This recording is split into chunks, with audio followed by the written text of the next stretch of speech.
തവിയിലേക്ക് എല്ലാവർക്കും സ്വാഗതം. ഇന്ന് നമ്മൾ തയ്യാറാക്കാൻ പോകുന്നത് ബനാന ടിക്കിയാണ്. നല്ല മഴയത്ത് നല്ല ചൂട് ചായൻ്റെ ഒപ്പം നല്ല കോമ്പിനേഷനായിട്ട് കഴിക്കാൻ പറ്റിയ ഒരു സൂപ്പർ പച്ചക്കായ ടിക്കി. അതിനായിട്ട് നമ്മൾ 3 പച്ചക്കായയാണ് എടുത്തിട്ടുള്ളത്. ആദ്യം പച്ചക്കായയുടെ തൊലി നന്നായിട്ട് ചെത്തിക്കളഞ്ഞിട്ട് അരിഞ്ഞ് വേവിച്ചെടുക്കുകയാണ് വേണ്ടത്. അല്ലെങ്കിൽ പച്ചക്കായ കഴുകി വൃത്തിയാക്കി 2-3 കഷ്ണങ്ങളാക്കി കുക്കറിൽ 1-2 വിസിൽ വരുത്തിയെടുത്താൽ മതി. എന്നിട്ട് അതിൻ്റെ പുറമേയുള്ള തൊലി എടുത്ത് കളഞ്ഞാൽ മതി. നിങ്ങൾക്ക് ഈസി ആയിട്ടുള്ള രീതിയിൽ വേവിച്ചെടുക്കാം. ഉപ്പിട്ട് പച്ചക്കായ നന്നായിട്ട് വേവിച്ചെടുത്തിട്ടുണ്ട്. ഇനി നന്നായിട്ടൊന്ന് ഉടച്ചെടുക്കുക. ഗ്ലാസ് ഉപയോഗിച്ചോ ഫ്രോക്ക് ഉപയോഗിച്ചോ എന്ത് ഉപയോഗിച്ച് വേണമെങ്കിലും നിങ്ങൾക്ക് ഉടച്ചെടുക്കാം. അപ്പോൾ നന്നായിട്ട് ഉടച്ചെടുക്കുക. കായ ഉടച്ചെടുത്തതിലേക്ക് ചേരുവകൾ ഓരോന്നായിട്ട് ചേർത്ത് കൊടുക്കാം.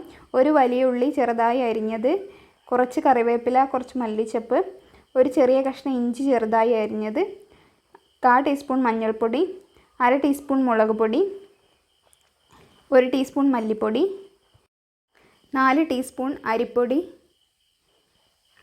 തേങ്ങ പച്ചമുളക് ചതക്കിയത് ചേർക്കണമെന്ന് നിർബന്ധമൊന്നുമില്ല. കുറച്ചുകൂടി ടേസ്റ്റ് കൂടും.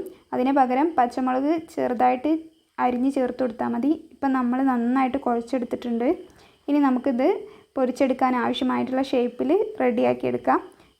ഞാനിവിടെ ചതുരാകൃതിയിലാണ് ഉണ്ടാക്കിയെടുത്തിട്ടുള്ളത്. അങ്ങനെ എല്ലാതും സ്ക്വയർ ഷേപ്പിലാക്കി എടുത്തിട്ടുണ്ട്. ഇനി ഇത് നമുക്ക് പൊരിച്ചെടുക്കാം. അതിനായിട്ട് ഒരു പാന് ചൂടാക്കി അതിലേക്ക് കുറച്ച് വെളിച്ചെണ്ണ ഒഴിച്ചു കൊടുക്കുക.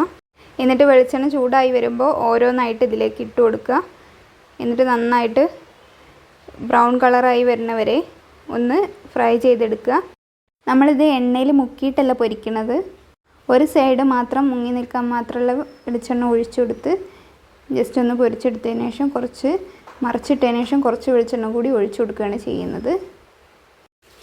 2 സൈഡും നല്ല ബ്രൗൺ കളറായി വന്നിട്ടുണ്ട്. അപ്പോൾ നമ്മൾ സ്പൈസി ആയിട്ടുള്ള പച്ചക്കായ ടിക്കി അല്ലെങ്കിൽ ബനാന ടിക്കി റെഡി ആയിട്ടുണ്ട്. എല്ലാവരും ട്രൈ ചെയ്ത് നോക്കുക.